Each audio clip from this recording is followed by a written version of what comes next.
부정청탁금지법에 대해서 보겠습니다. 이 법이 조금 까다로운 부분이 많습니다. 잘 따라와 주시기 바랍니다. 공공기관은 선관위도 포함이 되고 사립학교나 언론사 등도 여기에 포함이 되는 개념이 되겠습니다. 공직자 등에는 당연히 학교 법인이나 언론사 임직원도 포함이 되겠죠.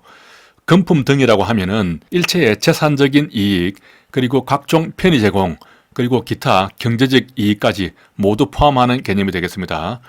선물이라고 하면은 금전, 유가증권, 음식물, 경조사비를 제외한 일체 물품입니다. 금전이나 유가증권, 경조사비는 거의 현금이죠. 이러한 현금은 선물로 보지 않는다는 것이고, 음식물에 대해서는 별도로 규정을 하고 있기 때문에 선물의 범위에 포함이 안 됩니다. 부정청탁 금지, 그 대상은 모든 청탁이 아닙니다. 법에 규정되어 있는 14개 사항에 대해서 청탁을 하는 경우에 그때만 부정청탁이 되는 것이죠. 하지만 예외가 있습니다. 이 14개 청탁 중에서도 7개 예외사항이 있는 것이죠. 이 진한 것만 보면은 공개적으로 이러한 14개 사항에 대해서 청탁을 한다. 그러면은 부정청탁이 아니라는 겁니다. 그리고 선출직 공직자, 선거로 당선된 사람들을 말하겠죠. 뭐 국회의원이라든가 자치단체장 이런 사람들이 되겠습니다. 정당이나 시민단체에서 공익을 목적으로 해서 제3자 민원을 전달하는 것, 이런 것은 부정청탁에 포함시키지 않겠다는 겁니다. 여기서 잠깐 참고로 말씀을 드리면은 공제실무종합에 여기 보면 나오는데 정보경찰관의 그 정보 수집 및 처리에 관한 규정과 관련해서 경찰관이 정보활동과 관련해서 정당한 민원이나 청탁을 직무 관련자에게 전달하는 행위는 그 정보 수집 및 처리에 관한 규정에 위배되지 않는다라고 공제에서는 설명을 하고 있어요. 그 정보 수집 및 처리에 관한 규정에서는 위배는 되지 않죠. 부당한 민원이나 청탁을 전달하면 위배되거든요. 그렇다고 해서 정당한 민원을 전달하는 것이 그 대통령 명예는 위배되지 않을지 몰라도 이 청탁금지법에는 위배될 수 있습니다. 왜냐하면 선출직 공직자가 공익을 목적으로 3자 민원을 전달하는 것은 부정청탁의 예외가 되지만 일반적인 공직자, 임명직 공직자는 정당한 민원이라고 하더라도 정상적인 절차를 거치지 않고 직접 관련 공무원에게 전달하면은 그게 부정청탁이 되는 것이죠. 그런 부분이 있다는 것을 참고로 알아두시기 바랍니다. 자, 부정청탁을 받게 되면 어떻게 처리가 되느냐. 일단은 부정청탁을 한 사람에게 이것은 부정청탁입니다 하고 알려주고 거절 의사를 명확하게 표시를 하면 되겠습니다. 첫 번째는 그렇게 한다는 것이죠. 하지만 반복이 되면은 소속 기관자에게 서면으로 신고를 해야 됩니다. 이때에 행동강령 책임자에게 신고한다, 이런 말은 안 나오죠. 이 행동강령 책임관이라는 것은 경찰청 공무원 행동강령에 나오는 개념이거든요. 부정청탁금지법에서는 행동강령 책임관이라는 이런 단어 자체가 아예 안 나옵니다. 이 행동강령에 보면은 그 상사의 부당한 지시에 대해서는 처음에는 상급자에게 소명하고 따르지 아니할 수 있다라고 되어 있는데 반복이 되면은 행동강령 책임관과 상담을 해야 한다, 그렇게 규정이 되어 있거든요. 그 부분하고 이것을 헷갈리면 안 되겠습니다. 소속 기관자에게 서면으로 신고를 해야 됩니다. 자, 금품 등 수수 금지, 직무나 명목에 관련 없이 한 번에 100만 원, 1년에 300만 원, 1년을 매 회계 넣는다라고 이렇게 표현되어 있습니다. 이렇게 초과되는 금품 등을 수수 요구 약속을 해서는 안 됩니다. 위반하게 되면 3년 이하 징역, 3천만 원 이하 벌금에 처하죠. 징역이 1년이 나오면은 벌금은 1,000만 원이거든요. 3년 이하 징역이면은 3천만 원 이하 벌금이 되겠습니다. 직무와 관련해서 대가성 여부를 불문하고 위 금액 이하로 금품 등을 이렇게 받는 것도 금지가 됩니다. 이것은 직무와 관련했기 때문에 그렇죠. 직무와 관련된다면은 대가성이 없더라도 이렇게 처벌이 된다는 겁니다. 위반하게 되면 금품의 가액의 2배에서 5배 이하에 상당하는 과태료를 부과하게 되겠습니다. 공직자 등의 배우자는 그 공직자의 직무와 관련해서 이렇게 약속을 하면 안 되는데, 이때 배우자는 사실혼이 아닌 법률상 배우자의 하나입니다. 그리고 그 배우자가 그렇게 금품 등을 수수 요구 약속을 했다고 하더라도 이 청탁금지법에서는 배우자에 대한 처벌 규정은 없습니다. 뭐 경우에 따라서는 뇌물죄의 공범이 될 수는 있겠지만은 적어도 청탁금지법에서는 배우자에 대한 처벌 규정은 없다는 것이죠. 공직자가 그 배우자의 금품 수수 등을 알고도 신고를 해야 되는데 신고를 안 했다면은 그 공직자에 대해서 공직자가 직접 받은 것하고 똑같이 그렇게 처벌을 하게 되겠습니다. 여기서 법률상 배우자가 나오는데 앞선 시간에 나왔던 것을 다시 한번 정리를 해보겠습니다. 우리 교재에 61페이지에 있는데요. 청탁금지법에 대해서는 법률상 배우자죠. 공직자윤리법에서는 재산 신고할 때 그 배우자의 재산은 사실혼까지 포함하는 개념이 되죠. 가정폭력처벌법에서도 가정구성원의 배우자는 사실혼이 포함이 됩니다. 출국관리법에서도 결혼 이민 비자 받을 때 F6 비자죠. 이때도 배우자는 사실혼까지 포함을 해서 결혼 이민 비자를 발급을 하게 되어 있습니다. 따라서 실무조합에서 법률상 배우자가 나오는 경우는 청탁금지법 하나뿐이다. 이렇게 정리를 하면 되겠습니다. 자, 이 처벌과 관련해서 다시 한번 정리를 해보겠습니다. 한 번에 100만 원, 1년에 300만 원이죠. 이 이하로 받을 때 직무와 관련된다면은 받은 금액의 2배에서 5배까지 과태료를 물릴 수가 있습니다. 하지만은 징계 부과금을 받는다든지 형사처벌을 받게 되면은 이 과태료는 부과하지 않게 되는 것이죠. 만약에 직무하고 무관하게 한 번에 100만 원까지 받았다 하면은 아무런 처벌 조항이 없습니다. 만약에 이러한 금액을 초과를 했다면은 직무와 관련되었든 혹은 직무와 무관하든 무조건 하고 3년 이하 징역 3천만 원 이하의 벌금에 처하게 되는 것이죠. 그리고 직무와 관련됐는데 만약에 대가성이 있다. 그러면은 이제 뇌물죄로 처벌되는데 이 특가법에는 뇌물죄를 가중처벌하는 부분이 있습니다. 일정 금액 이상을 받으면은 가중처벌하거든요. 혹은 형법상에 뇌물죄를 적용을 하게 되겠습니다. 뇌물죄는 5년 이하 징역이죠. 그렇기 때문에 대가성이 있으면은 더 중하게 처벌하게 되는 것입니다. 이 표를 잘 기억을 하시기 바랍니다. 자, 금품수수 금지의 예외가 있죠. 8가지가 있는데 상부, 사친단, 공불사 이렇게 기억을 할 수 있겠습니다. 하나씩 보면은 상급자가 하급자에게 위로나 포상 등의 목적으로 주는 것입니다. 서장이 경련 목적으로 회식비를 준다. 이런 것들은 금품수수의 예외에 해당되기 때문에 받아도 되는 것이죠. 또 원활한 직무수행이나 사교 의뢰, 부저 목적으로 주는 것입니다. 이 금액하고 내용을 잘 암기를 해야 됩니다. 3만 원짜리가 음식물이죠. 이때는 제공자와 공직자 등이 함께 식사를 해야 됩니다. 상한선이 5만 원인 경우는 경조사비인데 경조사는 결혼이나 장례에 하나입니다. 그리고 선물도 5만 원까지죠. 금전, 유가증권, 경조사비 이런 것들은 현금이기 때문에 선물에 포함되지 않고 또 음식물은 여기 3만 원이라고 정해놨으니까 이 선물의 범위에도 포함이 되지 않겠습니다. 10만 원이 상한인 것은 조화, 화한, 그리고 농수산물이 되겠습니다. 이런 물건들은 주로 생물이죠.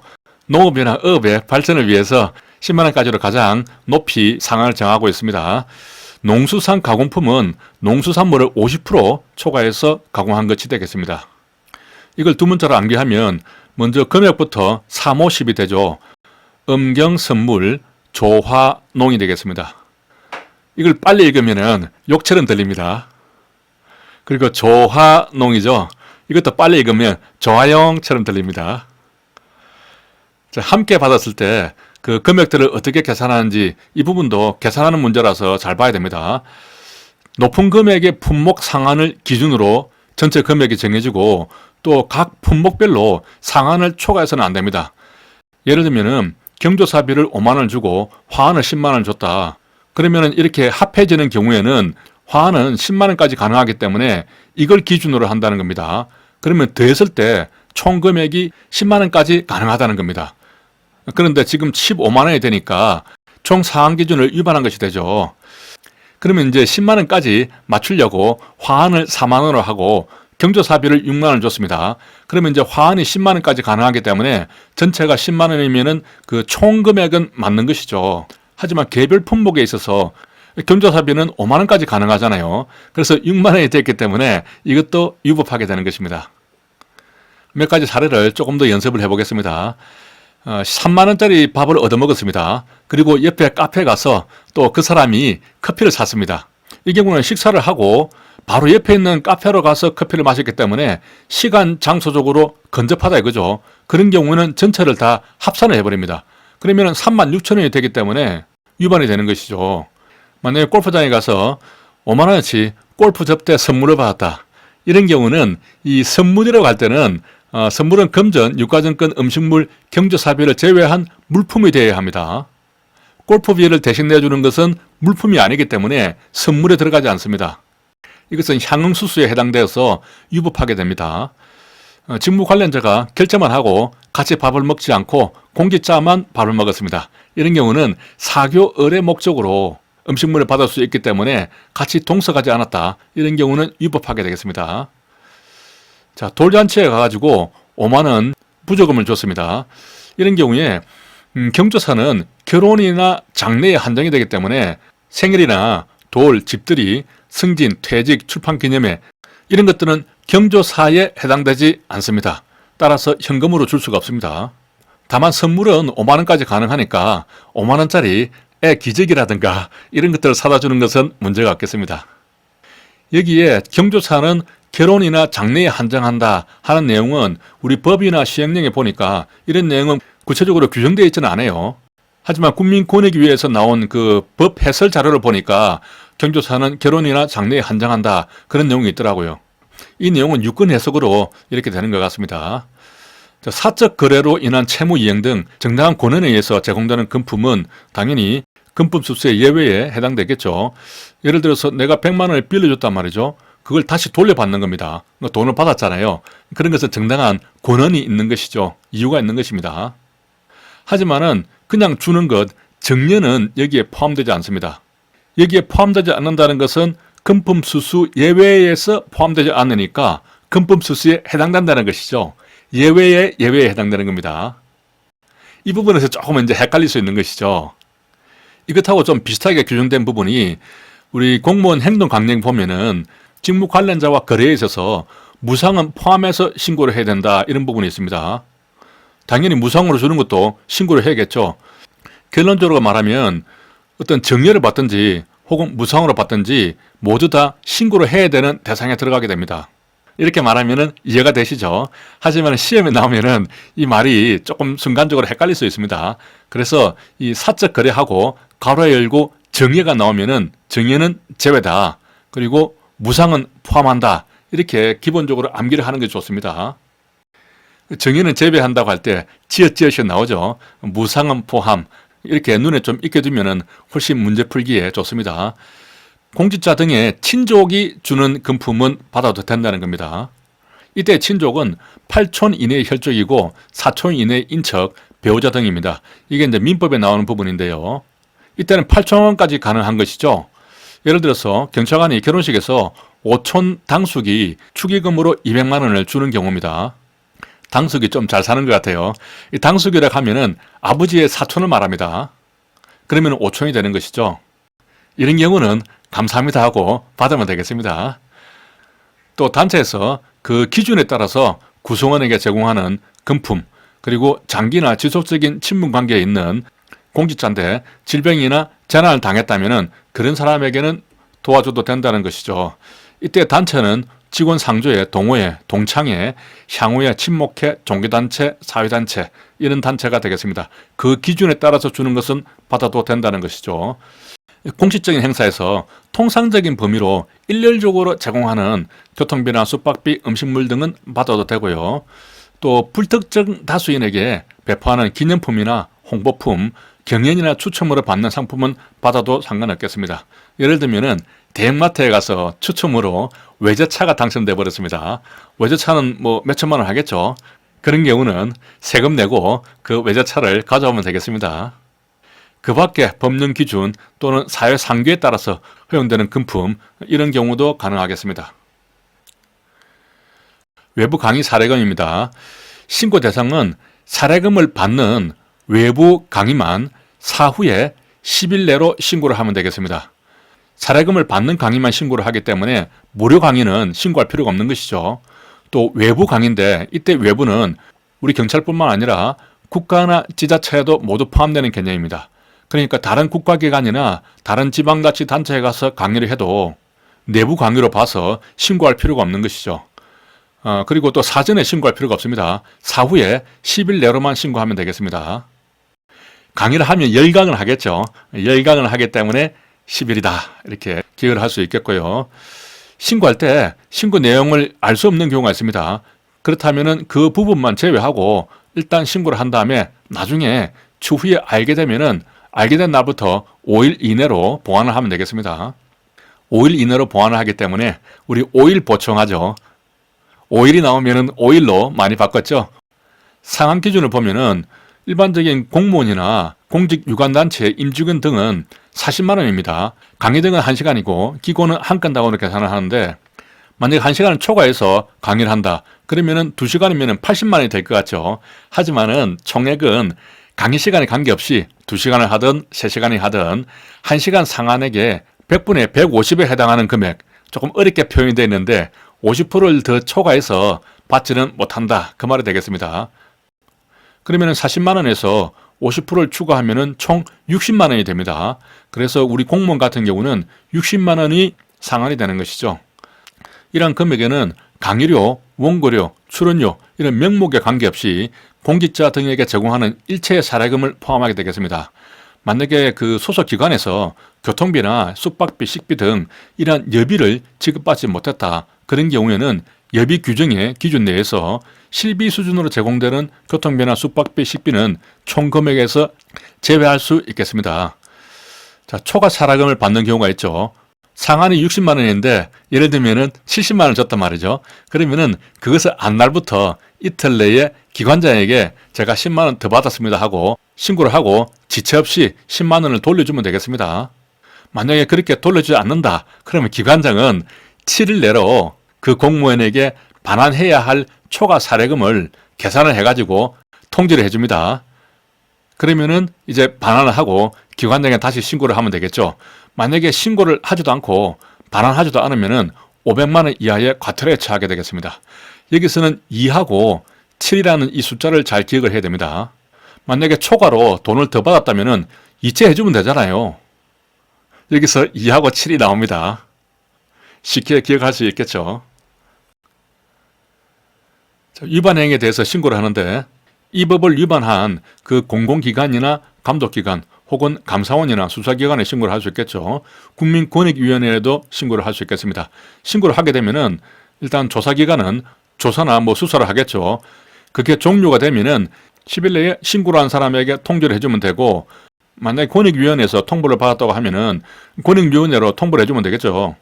항상 수사 개시나 종료를 할 때는 10일이 나왔습니다. 수사 개시, 종료 10. 권익위원회가 통보를 받았다면은 이제 권익위원회가 신고자에게 그 결과를 통지를 하게 되겠습니다. 신고자는 조사기관이나 권익위원회에 이의신청을 할 수 있겠죠. 그리고 권익위원회는 30일 내에 조사를 다시 해달라고 하는 재조사를 요구를 할 수가 있습니다. 상당히 막강한 파워죠. 이 재조사 요구를 받고 그 사건을 종결을 했다면은 이때는 10일이 아니고 7일 내로 권익위원회에 통보를 해줘야 됩니다. 두 번째 조사했을 때는 3일을 뺐죠. 7일 만에 조금 더 빨리 통보를 해줘야 되겠습니다. 이 내용은 그 부정청탁금지법에 규정이 되어 있는데 앞선 강의에서도 우리 권익위 나올 때 한번 봤습니다. 이 부패 방지 및 국민권익위원회의 설치 및 운영에 관한 법률에서도 비슷한 내용이 규정이 되어 있습니다. 이때 그 조사기관은 신고를 이첩받은 날부터 60일 이내에 조사를 종결해야 한다 하는 그런 규정이 있었죠. 만약에 연장을 하려면은 국민권익위원회에 통보를 해주면 되겠습니다. 자, 벌칙사항을 보겠습니다. 공제실무정에 보면은 이 벌칙사항에 대해서 아주 자세하게 규정을 하고 있습니다. 이 내용을 잘 암기를 해야겠습니다. 먼저 형벌과 과태료가 있는데 형벌은 신고를 방해하거나 또 신고한 것을 취소를 하라 이렇게 강요를 하는 경우에는 1년 이하 징역에 1,000만 원 이하 벌금이 되겠습니다. 만약에 공무원이 부정청탁을 받고 그것을 수행을 했다. 그러면 2년 이하 징역이 되고 또 금품 수수를 했다. 그러면 3년 이하 징역이 되겠습니다. 두 문자만 따면 신부금이 되겠죠. 그리고 1, 2, 3이 되겠습니다. 인도 같은 데는 아직도 그 결혼할 때 신부가 신부 지참금을 가져간다 그래요. 신부금은 1, 2, 3 이렇게 기억을 할 수 있고 과태료는 초과 사례금을 미신고하거나 미반환하면 500만 원 이하의 과태료죠. 여기서 미가 나옵니다. 미음은 숫자법으로 5와 관계가 되죠. 부정청탁을 한 경우는 과태료 상한이 됩니다. 부정청탁을 받아서 수행을 해버리면 2년 이하 징역이지만은 부정청탁을 하는 사람이 있죠. 그 사람은 과태료 상한이 되는 것이죠.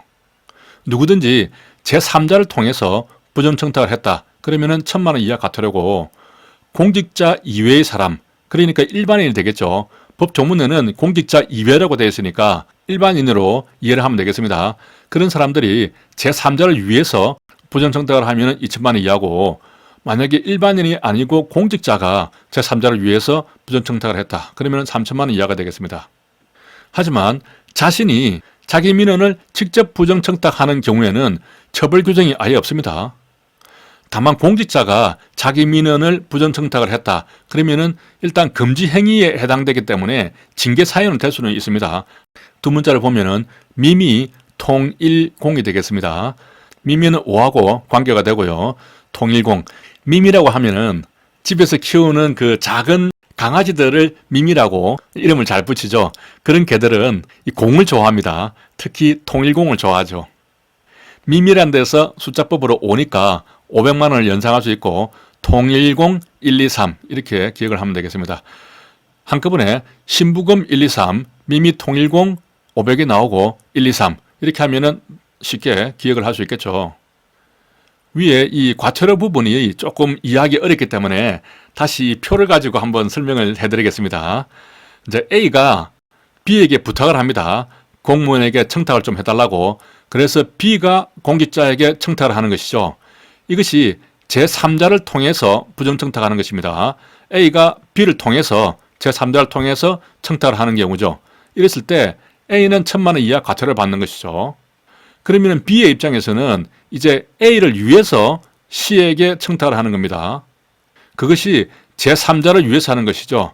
여기서도 제3자를 위해서 하는데 신분에 따라서 달라집니다. B가 일반인인 경우에는 2천만 원 이하 과태료고, 만약에 B가 공직자다 그러면은 3천만 원까지 받게 되는 것이죠. 그리고 C가 부정청탁을 받고 수행을 했다 그러면은 2년 이하 징역이나 2천만 원 이하 벌금이 되겠죠. 만약에 A가 B를 통하지 않고 직접 다이렉트로 C한테 부정청탁을 했다, 자기 민원을, 그러면은 아무런 처벌이 없는 것이죠. 만약에 A가 공직자라면은 징계 처벌은 받을 수 있다 하는 말이 되겠습니다. 제가 필리핀에서 경찰 주재관으로 근무를 했었는데요. 필리핀이 성매매 산업이 상당히 발달을 했잖아요. 만약에 A라는 남자가 그 C라는 여자에게 돈을 주고 성매매를 했다면은 필리핀에서는 아무런 처벌이 되지 않습니다. 그런데 이 A라는 남자가 중간에 B라는 사람에게 돈을 주고 C와 관계를 했다면은 그때는 문제가 되거든요. 이 B라는 사람은 어떤 업소의 주인이 될 수도 있고, 또 이 여자를 소개해주는 포주가 될 수도 있죠. A라는 사람이 다이렉트로 C에게 돈을 주지 않고 이러한 중간 매개체인 포주에게 돈을 주고 관계를 하게 되면은 이 B는 필리핀 법에 의하면은 C라는 여성을 인신매매한 인신매매죄로 아주 중하게 처벌됩니다. 그리고 A는 그 인신매매된 피해자를 이용한 사람이 되어서 A도 중하게 처벌되는 것이죠. 이 청탁금지법의 논리가 필리핀의 그 성매매 처벌하고 구조가 좀 비슷한 것 같아요. 자, 이 법률은 참고로 모르는 것이 있으면 한 번씩 보시기 바랍니다. 제 4절 경찰의 문화를 보겠습니다. 한국 경찰 문화의 부정적인 특징으로는 유교문화 간섭이 있죠. 그 어떤 친분 관계라든가 위계 질서를 중시하는 것이 있습니다. 군사 문화의 영향을 받은 것은 어떤 획일적인 사고라든가 흑백 논리가 있죠.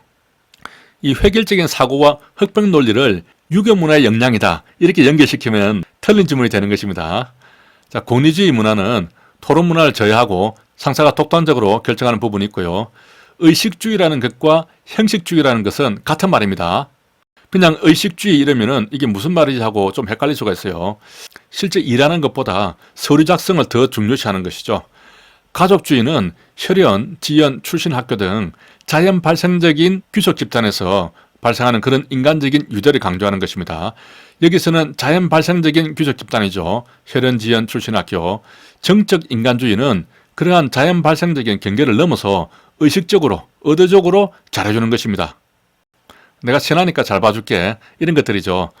정에 얽매여서 잘 봐주는 것이죠. 이거 두 개도 바꿔버리면 좀 헷갈리거든요. 잘 구별을 하시기 바랍니다. 경찰 문화의 대외적인 특징은 법 집행할 때 국민하고 대치하는 경향이 있고, 그렇기 때문에 공중에 적극적인 지원을 받지 못할 때가 있죠. 조직 내부의 연대성과 폐쇄성 때문에 우리 저들 의식이 생겨날 수 있습니다. 이러한 의식 때문에 의리가 강조되고 비리에 침묵하게 되는 것이죠. 이 말만 보면은 우리 저들의식이 대외적 특징이 아니라 대내적인 특징이 아닌가 이렇게 착각을 할 수가 있는데, 우리 저들이죠.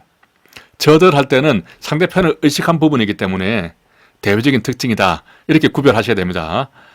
대내적인 특징을 보면은 경찰 문화는 다른 행정 관료하고 조금 다른 점이 있고, 정보과 사법 부서 문화가 조금 다르죠. 그리고 자기하고 관련된 정보의 공개를 꺼려합니다. 사법 경찰은 상대적으로 정보 경찰에 비해서 엘리트 의식을 가지는 경우가 있죠. 대응성과 수용성. 대응성이라는 것은 국민의 요구에 대해서 행정기관, 경찰이 받아들이는 것입니다. 국민의 요구에 대응하는 것이죠. 예를 들면은 경찰청 고객만족 모니터 센터에서 치안정책 여론조사를 해서 그것을 치안정책에 반영하는 것이라고 할 수가 있습니다. 수용성은 국민이 어떤 정책이나 법 집행에 대해서 수용하는 겁니다. 이거 두 개 다 섞어 놓으면 되게 헷갈리거든요. 자, 경찰이 대응하는 것이고 국민이 수용하는 것입니다. 경대, 국수가 되겠습니다. 경대의 국수가 유명한지는 모르겠습니다. 자, 냉소주의와 회의주의를 보겠습니다. 냉소주의는 차가운 웃음이죠. 비웃는 것입니다. 그리고 회의주의는 의심을 품는 거죠. 품을 회자죠. 이 회의주의를 회의한다 이렇게 생각합니다. 그러면 회의주의는 회의를 할 때는 어떤 근거를 가지고 우리가 말을 하잖아요. 그런 근거를 갖고 비판하는 경우를 말하는데, 냉소주의는 차가운 웃음을 지으면서 구경꾼의 자세로서 그냥 비웃기만 하는 사람을 말하는 것입니다. 따라서 차이점은 냉소주의는 합리적인 근거도 없고 대상에 특정되어 있지 않고 개선 의지도 없고 경찰 조직에 대해서 신념이 결여되어 있습니다. 하지만 회의주의는 개선 의지나 신념이 있습니다. 이런 부분에서 차이가 나는 것이죠. 자, 냉소주의의 폐해를 보겠습니다. 공중이 도덕적으로 타락했다거나 상부 지시가 부당하다 하는 회의가 될 때 냉소주의가 나타납니다. 회의가 된다, 이런 회의란 말이 나오니까 회의식으로 살짝 넘어갈 수가 있어요. 경찰청에서 새로운 제도를 발표를 했는데 전시행정이다 이렇게 비웃는 것, 냉소죠. 차가운 웃음입니다. 이러한 냉소주의는 경찰의 전문 취급화를 저해할 수 있겠죠. 미국의 니드 호퍼, 니드 아퍼 이 학자는 냉소주의는 자신의 신념 체제가 붕괴되었지만은 새로운 것에 의해서 대체되지 않을 때 나타나는 도덕적인 아노미 현상이다, 혼란 상태이다 이렇게 말을 했습니다. 여기서 미국의 니드 호퍼가 냉소주의 폐해에 대해서 아노미 현상이다 이렇게 말을 했다는 것을 기억을 해야겠죠. 냉소주의는 앞에만 읽으면 냉소주가 됩니다. 요즘 날씨도 더운데 시원한 소주 한잔 마시고 2차로 호프 마시러 가죠. 호프가 아니고 호프입니다. 그러면은 니 더 호프 한 잔 더 해라. 그렇게 호프를 마시다 보면은 아노미 현상이 옵니다. 조금 혼란스럽죠. 냉소주의의 극복 방안을 보겠습니다. 맥그리그의 Y 이론으로 조직 관리를 해야 한다는 것입니다. Y 이론은 기본적으로 그 민주적인 관리를 해야 된다는 것이고, X 이론은 권위적으로 관리하는 이론이죠. 지금 냉소주의에 빠져 있는 사람은 약간 빼딱한 사람인데 그런 사람에게 권위적으로 대응을 하면은 더 삐뚤어집니다. Y 이론을 바탕으로 어떤 참여시키고 또 민주적인 관리를 해야 되는 것이죠. 경찰인의 윤리표준과 경찰 윤리 강령을 보겠습니다. 로크의 사회계약서를 있죠. 로크는 자연 상태에서 개인은 자기 보호의 권리를 갖지만은 본질적으로 안전이 결여되어 있다 이렇게 말을 했습니다. 안전이 결여되어 있기 때문에 계약을 통해서 시민사회를 결성을 하고 왕에게 안전에 대한 부분을 위임을 했다 이렇게 보는 입장입니다. 이러한 위임은 일부 양도에 해당되는 것이죠. 전부를 다 양도한 것이 아니고 일부만 주었기 때문에 만약에 시민의 신탁을 정부가 배반을 한다면은 시민들은 저항권을 가지고 있다 이렇게 주장을 했었죠. 코헨과 펠드버그가 제시한 윤리 표준이 있습니다. 5가지인데요. 두 번째만 따면은 공안팀 신객이 되겠습니다. 코헨과 펠드버그를 줄여서 코펠로 부르겠습니다. 코펠의 공안팀 신객이 되는 것이죠. 공정한 접근을 보장해야 된다. 경찰 서비스는 누구에게나 차별 없이 제공되어야 하는 것이죠. 평등 원칙입니다. 친척이 산다는 이유로 A 지역 순찰을 늘리거나 혹은 동료의 위법을 눈감아주는 것은 편들기죠. 가난한 동네의 순찰을 결략하는 혜택, 무시 이런 것들이 위반한 사례가 되겠습니다. 여기서는 각 사례들이 나오는데 어떤 사례가 어떤 윤리 표준에 해당되는지 이것들을 잘 구분을 해야 되거든요. 공정한 접근에 공, 차, 편, 해 이렇게 그 사례들을 기억을 할 수 있겠습니다. 공짜로 차 타면 편하겠죠. 경찰의 출동 요구는 원칙적으로는 재량행위죠. 가도 되고 안 가도 되는 겁니다. 하지만 긴급하고 중대한 사안에서 재량권이 0으로 추측이 되면 기속행위가 될 수도 있죠. 생명과 재산의 안전보호는 사회개혁의 궁극적인 목적은 시민의 생명과 재산의 안전보호죠. 법 집행은 수단에 불과합니다. 여기서 안과 궁극적 목적이다. 궁, 안물, 안궁, 안무를 보고 안궁금하다. 사례로 인질범을 추격할 경우에 교통법규를 준수하는 것, 이것은 잠재적인 위험에 대한 것이죠. 하지만 인질을 구하는 것, 이것은 현재적인 위험입니다. 이것이 우선하기 때문에 교통법규를 위반해서 갈 수도 있다는 겁니다. 하지만 과도한 추격으로 폭주족이 사망을 했다. 이런 경우는 생명의 안전이 궁극적인 목적이기 때문에 이 원칙을 위반한 사례가 되겠습니다. 자, 팀워크와 역할 한계, 조직 내 외부입니다. 조직의 내부뿐만 아니라 외부까지도 팀워크로 협력을 해야 한다 하는 원칙인데요. 공명심으로 단독으로 검거하려다가 실패를 하는 경우 있죠. 그런 경우가 이 팀워크에 대한 위반이 되겠습니다. 형사가 범인에게 면박을 주거나 몽둥이로 처벌까지 했다. 이러면 역할 한계를 위반한 것이죠. 형사는 그냥 조사를 해서 기소 의견으로 송치를 하면 되는 것이죠. 그런데 본인이 처벌까지 해버리니까 이것은 역할 한계를 위반한 것이 되는 것입니다. 자, 공공의 신뢰는 시민들이 스스로 자력 구제를 하지 않고 경찰에 신고를 하면은 아마 처리를 해줄 거야. 그런 마음을 가지고 신고를 하는 것입니다. 그리고 신고를 하면은 최소한의 강제력을 사용을 해서, 그러니까 비례의 원칙이 되겠죠. 비례의 원칙에 따라서 집행을 할 것이다. 그리고 반드시 집행을 할 것이고 뇌물이나 접대 등 사적인 이익을 추구하지 않을 것이다. 이런 것들을 믿는 것이죠. 여기서 신, 비, 반, 사가 되겠습니다. 공공에 신뢰할 때 신이 나오죠. 신, 신비, 반사 이렇게 기억을 할 수 있겠습니다. 칼등 강도를 추격하는 척 하다가 내버려졌다. 이러면은 반드시 집행을 해야 되는데 반드시 집행하지 않은 것이죠. 그래서 공공의 신뢰 위반이 되겠습니다. 도주하는 범인의 등을 쏘아서 사망케 했다. 이것은 비례의 원칙을 위반한 것이 되고, 과다한 진압도 마찬가지고 사건을 축소하거나 은폐하는 것도 반드시 집행하지 않는 것이죠. 여기서 구별해야 될 것은 가난한 동네를 순찰하지 않는 것은 그 동네가 가난했기 때문이죠. 혹은 뭐 친척이 살아서 거기만 순찰을 한다든지 이런 것들은 차별이기 때문에 공정한 접근 위반입니다. 강도를 추격하다가 내버려 둔 것하고는 좀 다른 것이죠. 냉정하고 객관적인 자체, 전체 이익 추구를 위해서 개인적인 감정을 배제하는 것입니다. 이것은 과도하게 개입되거나 혹은 무관심할 때 생각이 나는데, 과도하게 개입하는 것은 개인적인 어떤 선호가 있거나 편견이 있으면 과도하게 개입을 하게 되겠죠. 혹은 냉소주의가 있으면 무관심하게 됩니다. 과거에 자기가 도둑을 맞은 경험이 있어서 자기의 경험 때문이죠. 절도범에 가혹하게 한다든지, 또 아버지로부터 가정폭력 경험 때문에 가정폭력 사건에 있어서 남편에게 문제가 있다라고 생각하는 경우, 이런 경우가 자신의 경험에서 비롯한 냉정하고 객관적인 자세 위반이 되겠습니다. 그림을 보면 코펠의 공안팀 신격이죠.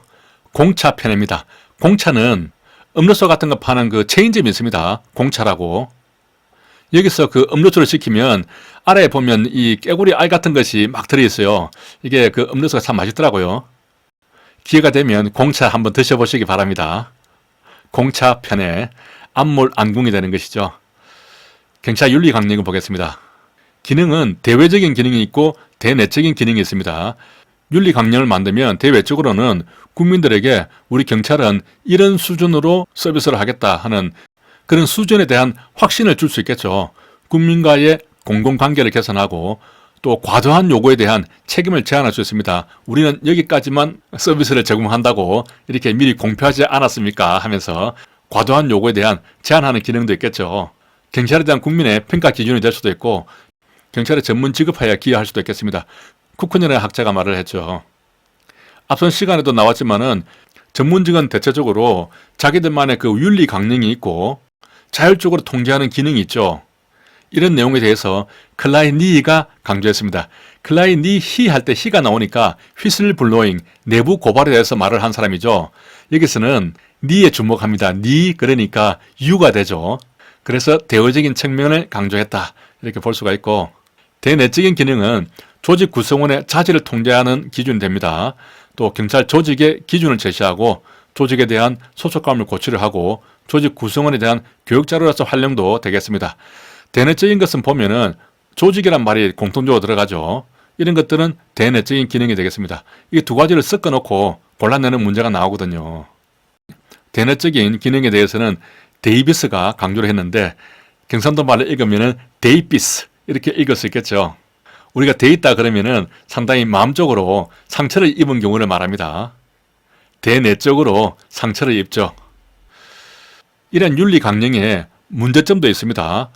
냉소주의, 비진정성, 우선순위 미결정, 최소주의, 실행 가능성, 행위 중심적 이런 부분들이 문제점으로 거론이 되는데 두 문자로 따면은 냉소주, 비우소, 실행이 되죠. 냉소주의는 냉소주로 이렇게 많이 제안을 했습니다. 냉소주의가 발생되는 이유는 윤리 강령을 만드는 과정에 참여가 부족할 때 또 이런 것들을 만들어서 일방적으로 하달을 하게 되면은 냉소주의가 발생될 수 있겠죠. 비진정성은 자발적인 행동이 아니라 윤리 강령이라는 것을 만들어서 던져주니까 타율성으로 인한 진정한 봉사가 안 된다 하는 부분입니다. 이 두 가지를 좀 구별을 해야 되는데요. 자발적인 행동이 아닌 타율성으로 인한 진정한 봉사가 불가한 것이 냉소주의다. 이러면은 맞는 질문같이 보이거든요. 하지만 냉소주의는 참여가 부족해서 발생하는 겁니다. 그래서 냉소주와 참을 연결해서 냉소주 참이슬 이렇게 기억을 할 수 있겠죠. 냉소주 체험처럼 그렇게 기억하면 틀립니다. 우선순위가 결정이 되어 있지 않는데 여러 상황에서 어떤 원칙을 우선해야 되는지 우선순위가 제시가 되어 있지 않죠. 그리고 강령의 수준 이상으로 근무를 안 하려고 하는 근무 수준의 최저하를 유발할 수 있습니다. 강령에서 제시되는 거기까지만 하고 그 이상은 안 하려고 한다는 것이죠. 따라서 강령의 내용을 울타리로 삼으려고 한다 하는 부분이거든요. 그것을 최소주의라고 하는데 최소한 울타리 범위 내 그렇게 암기할 수 있겠죠. 윤리 강령을 위반한다 그래서 제재를 할 수는 없겠죠. 실행 가능성이 별로 없습니다. 또 어떤 것을 하라 이렇게만 나와 있기 때문에 그 의도라든가 동기가 소홀하죠. 너무 행위 중심적이다 이렇게 표현할 수 있습니다. 그림을 보겠습니다. 냉소주 비우소 실행이죠. 냉소주가 얼음 안에 들어가 있습니다. 먹으려면 힘들 것 같습니다. 위에서 그 데이비스가 나왔죠. 아두스 실무종합에 대인 사람이 자주 나오는데 대인 사람 4인방이 있습니다. 하이덴하이머가 있었죠. 이 사람은 하이로 되어 있습니다. 세게 되어 있죠. 그래서 피부가 백색, 회색, 흑색으로 이렇게 변했죠. 백색 부패, 회색 부패, 흑색 부패를 말한 사람이고 델라터르는 데일라터러, 처음부터 털어버려 데이비스, 내상 입었습니다. 그리고 강론에 가면은 맨델손이라는 사람이 나오거든요. 이 사람은 맨날 데이고 손해보는 사람입니다. 그래서 피해자학을 연구한 사람이죠. 나중에 강론에서 다시 설명을 드리겠습니다. 경찰 현장과 경찰 서비스 현장입니다. 1945년도에 경찰이 처음 탄생할 때 이념이 봉사와 질서였죠. 이것은 미군정의 영미법 영향을 받은 것이 되겠습니다. 윤리 강령은 경찰 윤리 현장이 먼저 만들어졌고 새경찰 신조, 경찰 현장 이것은 1991년도에 만들어졌죠. 그 다음에 경찰 서비스 현장이 만들어졌습니다. 이 순서를 알아야 됩니다. 그래서 윤세, 헌서 이렇게 기억을 할 수 있고 91년도에 경찰청이 독립을 하면서 경찰 현장이 만들어졌다. 이것은 연도까지 암기를 할 수 있도록 합니다. 경찰 현장은 우리 직원이라면 다들 잘 알죠. 친의 공건계가 되겠습니다. 그런데 이 내용하고 친의 공건계하고 또 연결을 시킬 수 있어야 되거든요. 봉사는 친절한 경찰입니다. 봉사, 친절 이렇게 연결시켜야 되고요. 우리는 정의의 이름으로 어떤 불의나 타협하지 않는 의로운 경찰이다. 유난히 의가 많이 나오죠. 의가 되겠습니다. 의리. 양심이란 말이 나오면은 공정한 경찰, 양심, 공정 바로 연결되죠. 전문 지식을 갈고 닦아 성실건면한 경찰, 성실건면 이렇게 연결도 시킬 수 있습니다. 그리고 검소하게 생활하는 깨끗한 경찰이다. 검소, 깨 이렇게 연결시킬 수가 있는데 깨를 볶아내면 검고 작죠. 검소한 깨가 되겠습니다. 서비스 현장도 있죠. 이것은 아직까지 그 시험에서는 안 나왔는데 한번 보도록 하겠습니다. 모든 민원은 친절, 신속, 공정하게 해야 되죠. 인권 존중이란 말도 들어가 있습니다. 범죄 예방하고 법을 어긴 경우에는 엄정하게 처리를 하겠습니다. 국민의 안전과 편의를 제일 먼저 생각을 하고 국민이 필요하면 어디든지 바로 달려가겠습니다. 그리고 잘못된 업무 처리는 즉시 확인해서 바로 잡겠습니다. 이렇게 되어 있죠. 공인이 엄정화에게, 이것은 영화배우 엄정화입니다. 제일 먼저 달려가면 잘못된 것이다. 이렇게 볼 수 있겠죠. 91년도 경찰청 출범에 맞춰서 경찰 현장이 제정 선포되었다. 맞는 말이죠. 그리고 경찰 서비스 현장이 맨 뒤에 제정되었습니다. 그림을 보겠습니다. 윤세와 헌서입니다. 둘이 부부 경찰이죠. 친의 공건깨가 쏟아집니다. 공인이 엄정화에게 제일 먼저 달려가면 잘못된 것이죠. 주변에 구경하는 사람들이 열받아 하고 있습니다. 여기까지 하겠습니다. 수고하셨습니다.